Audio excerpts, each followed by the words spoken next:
Hello friends, government job genuine notification channel पर आपका स्वागत है।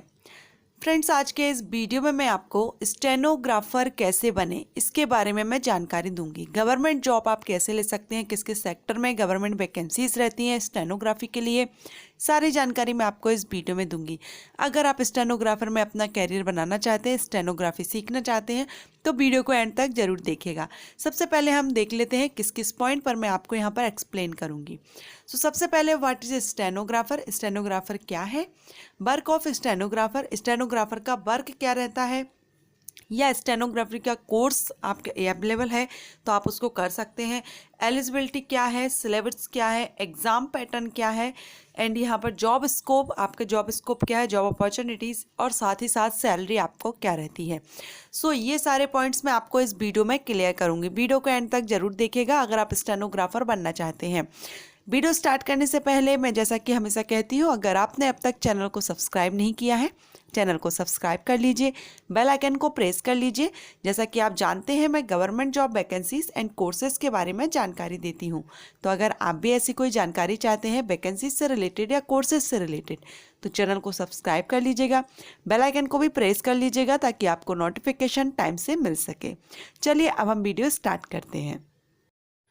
सबसे पहले हम यहाँ पर देखेंगे व्हाट इज स्टेनोग्राफर, या वर्क स्टेनोग्राफर का क्या रहता है। स्टेनोग्राफी एक शॉर्ट हैंड लैंग्वेज है, और जिस व्यक्ति को, जिस पर्सन को इस शॉर्ट हैंड की नॉलेज होती है, जो इसका यूज करता है, या जिसके द्वारा दिए गए स्पीच को शॉर्ट हैंड में लिखा जाता है, उसे हम स्टेनोग्राफर कहते हैं। हिंदी में हम स्टेनोग्राफर को आंसुलिपिक भी कहते हैं।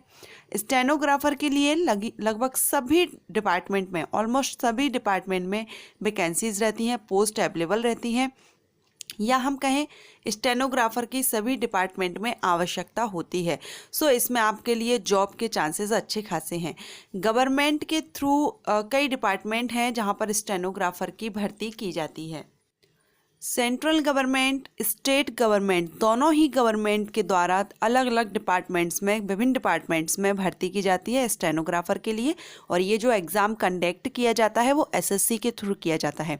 एसएससी के द्वारा स्टेनोग्राफर के लिए एग्ज़ाम कंडक्ट कराया जाता है। जैसा कि मैंने आपको बताया था, स्टेनोग्राफी एक लैंग्वेज है, शॉर्ट हैंड है, जिसमें सिंबल का यूज किया जाता है, जिसे आपको स्टेनोग्राफर बनने से पहले सीखना होता है। ये जो शॉर्ट हैंड लैंग्वेज होती है, सिंबल्स होते हैं, इसके लिए आपको पहले सीखना होता है। जब आपको ये जो शॉर्ट हैंड है वो अगर आपको आती है, तभी आप स्टेनोग्राफर पोस्ट के लिए आवेदन कर सकते हैं। इसके बारे में हम पूरा डिटेल वीडियो में आगे देखेंगे, इसकी एलिजिबिलिटी क्या है। साथ ही मैं आपको बता दूं, अगर आप शॉर्ट हैंड सीख भी लेते हैं तो उसके बाद आपको यहाँ पर स्पीड काफ़ी अच्छी होनी चाहिए। आपकी स्पीड अच्छी है तो आप स्टेनोग्राफर बनने के लिए योग्य हैं, और आप एक अच्छा कैरियर आप इसमें अपना बना सकते हैं, एक अच्छी जॉब आपको मिल सकती है। क्योंकि लगभग सभी डिपार्टमेंट्स में, गवर्नमेंट एंड प्राइवेट, गवर्नमेंट में सेंट्रल और स्टेट दोनों ही गवर्नमेंट की तरफ से भर्ती की जाती है, स्टेनोग्राफर के लिए वैकेंसीज रहती हैं। ये तो थी स्टेनोग्राफर की बात, व्हाट इज स्टेनोग्राफर। अब अगर आप स्टेनोग्राफर बनना चाहते हैं तो जैसा कि मैंने बताया, आपको शॉर्ट हैंड की नॉलेज होनी चाहिए, आपको शॉर्ट हैंड सीखना होगा। तो ये शॉर्ट हैंड आप कैसे सीखेंगे, अब मैं आपको इसके बारे में बताऊंगी। अगर आप स्टेनोग्राफर बनना चाहते हैं तो दो तरह से आप ये कोर्स कर सकते हैं, दो तरह से आप स्टेनोग्राफी सीख सकते हैं। सबसे पहले तो आप स्टेनोग्राफी कोर्स अवेलेबल हैं जो आप कर सकते हैं। पॉलीटेक्निक कॉलेजेस में शॉर्ट हैंड, टाइपिंग, अकाउंटिंग से रिलेटेड कोर्सेज चलाए जाते हैं। आईआईटी कॉलेजेस में आप जो स्टेनोग्राफी के कोर्सेज हैं वो आप कर सकते हैं। इसके अलावा अगर आप ये एडमिशन नहीं करते हैं, डिप्लोमा नहीं लेना चाहते हैं, तो कई प्राइवेट संस्थाएं हैं, कई कोचिंग क्लासेस ऐसी है जहां पर आपको शॉर्ट हैंड सिखाई जाती है। तो वहां पर आपको कम टाइमिंग में भी आप ये कोर्स सीख सकते हैं। अगर आप डिप्लोमा करना चाहते हैं देन आप किसी भी इंस्टीट्यूट से, पॉलीटेक्निक या आईआईटी कॉलेजेस से आप इसका डिप्लोमा भी कर सकते हैं। 1 साल का डिप्लोमा होगा। अगर आप ये डिप्लोमा कोर्स नहीं करना चाहते हैं, किसी कोचिंग क्लासेस जो आपके एरिया में अवेलेबल है, जो आपको शॉर्ट हैंड सिखाती है, तो वहाँ से भी आप इसको सीख सकते हैं। लेकिन अगर आपके पास डिप्लोमा रहता है तब आपको प्रेफरेंस यहाँ पर दिया जाता है। साथ ही आपकी शॉर्ट हैंड के साथ में टाइपिंग स्पीड भी अच्छी होनी चाहिए, तभी आप स्टेनोग्राफर के लिए अप्लाई कर सकेंगे और एक अपना अच्छा कैरियर इसमें बना सकेंगे। ओके। अब मैं आपको यहाँ पर बताती हूँ एलिजिबिलिटी। क्या एलिजिबिलिटी होनी चाहिए अगर आप स्टेनोग्राफर बनना चाहते हैं? तो आपके पास मिनिमम क्वालिफिकेशन 12th पास होना चाहिए। आप 12th पास हैं, किसी भी स्ट्रीम से आपने 12th पास आउट कर लिया है, तब आप स्टेनोग्राफर बनने के लिए योग्य हैं, बशर्ते है कि आपको यहाँ पर स्टेनोग्राफी सीखनी होगी, शॉर्ट हैंड सीखनी होगी एंड अपनी टाइपिंग स्पीड को बढ़ाना होगा। अगर आप 12th पास हैं उसके बाद में आप स्टेनोग्राफर बन सकते हैं। इसके अलावा भी आपके पास, जैसे कि मैंने बताया, टाइपिंग और शॉर्ट हैंड दोनों की नॉलेज बहुत ज़रूरी है। तो सिर्फ आप 12th के बेस पर इस पर अप्लाई नहीं कर सकते। 12th के साथ में आपके पास शॉर्ट हैंड का अगर डिप्लोमा है तो अच्छी बात है, अगर डिप्लोमा नहीं है तो जैसा कि मैंने अभी आपको बताया, प्राइवेट किसी भी संस्था से आप ये कर सकते हैं या कोचिंग क्लासेस जो सिखाती है वहाँ से आप इसको कर सकते हैं। एंड साथ में आपकी स्पीड बहुत मायने रखती है, आपकी स्पीड अच्छी होनी चाहिए टाइपिंग में।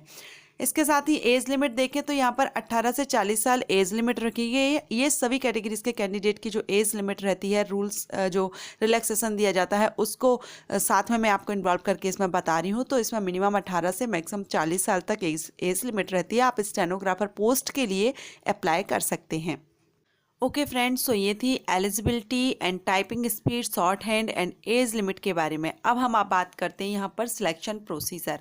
अगर आप स्टेनोग्राफर के लिए एग्ज़ाम देते हैं, आप शॉर्ट हैंड भी सीख ले, आपकी टाइपिंग स्पीड भी अच्छी, आप 12th पास आउट हैं, देन आपका जो एग्ज़ाम होगा, आप अप्लाई करते हैं तो एग्ज़ाम में सिलेक्शन प्रोसीजर आपका क्या रहता है?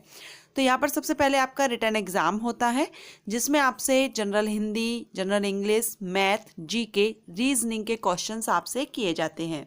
स्टेनोग्राफर का जो रिटन एग्ज़ाम होता है वो ज़्यादा टफ नहीं होता है, इजी रहता है, इतना ज़्यादा टफ नहीं रहता है। तो आप अगर रीजनिंग पर ज़्यादा फोकस करें, मैथ पर ज़्यादा फोकस करते हैं तब आप, और साथ ही साथ जनरल नॉलेज से भी इसमें क्वेश्चन आते हैं, मैक्सिमम इसमें मैथ और रीजनिंग और जीके से ज़्यादा रहता है। अगर आप इसकी पकड़ अच्छी कर लें, क्योंकि हिंदी के ज़्यादातर क्वेश्चंस और इंग्लिश, जनरल इंग्लिश के जो क्वेश्चंस है वो तो जनरली सॉल्व कर लेते हैं, बट रीजनिंग और मैथ पर ज़्यादा फोकस करते हैं अगर आप, तो ईजिली आप इसका जो रिटन एग्ज़ाम है वो पास कर लेते हैं। अब सेकेंड पार्ट इसमें आता है टाइपिंग का। जैसा कि मैंने आपको बताया था, इसमें टाइपिंग भी ज़रूरी रहती है। शॉर्ट हैंड आपने जो सीखा हुआ है उसका टेस्ट लिया जाता है, टाइपिंग स्पीड आपकी चेक की जाती है कितनी है। अगर हम देखें नॉर्मली तो हिंदी में जो टाइपिंग स्पीड है वो 25 वर्ड पर मिनट रहती है, शॉर्ट हैंड में इसको 80 वर्ड पर मिनट, एंड इंग्लिश में 30 वर्ड पर minute typing speed, and short hand का इसमें 100 वर्ड पर मिनट यहाँ पर मांगा जाता है। ज़्यादातर वैकेंसीज में, ज़्यादातर डिपार्टमेंट में यही स्पीड मांगी जाती है। ओके, सो सिलेक्शन प्रोसीजर की बात हुई, written exam and typing test के बेस पर आपका सिलेक्शन किया जाता है। नेक्स्ट है यहाँ पर जॉब अपॉर्चुनिटीज़। अगर आप स्टेनोग्राफी सीख जाते हैं, स्टेनोग्राफर बन जाते हैं, तो आपके यहाँ पर जो जॉब अपॉर्चुनिटी क्या रहती है, जॉब स्कोप क्या रहता है? तो जैसा कि मैंने आपको स्टार्टिंग में ही बता दिया था, central government and state government दोनों के द्वारा विभिन्न जो डिपार्टमेंट्स हैं उसमें भर्ती की जाती है। तो स्टेनोग्राफर के लिए अगर आप देखें तो यहाँ पर काफ़ी अच्छा जॉब का स्कोप है, गवर्नमेंट जॉब यहाँ पर लगती है। एंड आप यहाँ पर जो एसएससी के थ्रू एग्ज़ाम कंडक्ट कराया जाता है, तो आप इसमें रेलवे में जा सकते हैं या आप डिफेंस में जा सकते हैं, आईटीबीपी, सीआरपीएफ, बीएसएफ, आर्मी, यहाँ पर स्टेनोग्राफर की अलग से वैकेंसीज आती हैं, वहाँ पर भी आप अप्लाई कर सकते हैं। इजीली आप गवर्नमेंट जॉब ले सकते हैं स्टेनोग्राफी सीखने के बाद में, बशर्ते आपको कुछ प्रैक्टिस, एक्सपीरियंस होना चाहिए। प्रैक्टिस आपके पास है, क्योंकि कुछ डिपार्टमेंट है जहाँ पर एक्सपीरियंस मांगा जाता है, आपके पास एक्सपीरियंस है। कहीं कहीं कुछ कंपनीज हैं, कुछ डिपार्टमेंट्स हैं जो ग्रेजुएशन को भी प्रेफरेंस देते हैं, ग्रेजुएशन के साथ में अगर आपने स्टेनोग्राफी सीखी हुई है। वैसे अगर हम गवर्नमेंट रूल्स के अकॉर्डिंग देखें, गवर्नमेंट सेक्टर में आप जो अप्लाई कर रहे हैं उसके लिए 12th के बाद शॉर्ट हैंड आपने सीखी हुई है तो आप इसमें अप्लाई कर सकते हैं। सो जॉब अपॉर्चुनिटी की बात ये रही, यहाँ पर आप railway, defence, Nagar Nigam, banking and जो भी जितने भी central government and state government के अंतर्गत जो भी डिपार्टमेंट्स आते हैं वहाँ पर सभी जगह स्टेनोग्राफी की वैकेंसीज आती है। तो आप यहाँ पर गवर्नमेंट जॉब ले सकते हैं, गवर्नमेंट जॉब के चांसेस यहाँ पर ज़्यादा रहते हैं। ओके फ्रेंड्स, अब हम बात करते हैं सैलरी। सैलरी क्या रहती है? तो स्टार्टिंग सैलरी स्टेनोग्राफर अगर आप बनते हैं एज ए स्टेनोग्राफर, आपको स्टार्टिंग सैलरी 25,000 से 30,000 पर मंथ रहती है। आप किस डिपार्टमेंट में जॉब ले रहे हैं, गवर्नमेंट है, प्राइवेट है? वैसे यहाँ पर ज़्यादातर गवर्नमेंट वैकेंसीज आती हैं स्टेनोग्राफी के लिए, तो आप गवर्नमेंट जॉब आसानी से यहाँ पर ले सकेंगे। थोड़ी सी आपको हार्डवर्क, थोड़ा आपको एक्सपीरियंस होना चाहिए, पेशेंस रखना होगा, तो आपको ज़्यादा चांसेस रहेंगे गवर्नमेंट जॉब के। ओके, सो स्टार्टिंग सैलरी आपकी 25,000 से 30,000 रहती है, और जैसे जैसे आपका एक्सपीरियंस बढ़ता है तो आपकी सैलरी भी इंक्रीज हो जाएगी। ओके फ्रेंड्स, सो ये सारी जो भी जानकारी मैंने आपको इस वीडियो में दी है, मैं आशा करती हूँ आपको हेल्पफुल रही हो। मैंने सारे जो भी पॉइंट्स हैं स्टेनोग्राफी से रिलेटेड आपके क्लियर करने की कोशिश की, आपको अच्छे से एक्सप्लेन करने की कोशिश की है, जिससे आपको सारे पॉइंट्स क्लियर हो जाए। अगर आप स्टेनोग्राफर बनना चाहते हैं, क्या क्वालिफिकेशन है, कब आप स्टेनोग्राफर बन सकते हैं, किस सेक्टर में आपको जॉब के चांस ज़्यादा हैं, मैंने इस तरह से आपको थोड़ा समझाने की कोशिश की है कि आपको अच्छे से एक्सप्लेन कर सकूं। अगर आपको ये एक्सप्लेनेशन अच्छा लगा हो, आपको अच्छे से समझ आया हो, तो वीडियो को लाइक ज़रूर कर लीजिएगा, चैनल को सब्सक्राइब करके बेल आइकन को भी प्रेस कर लीजिएगा ताकि नोटिफिकेशन आपको टाइम से मिल सके। Thank you.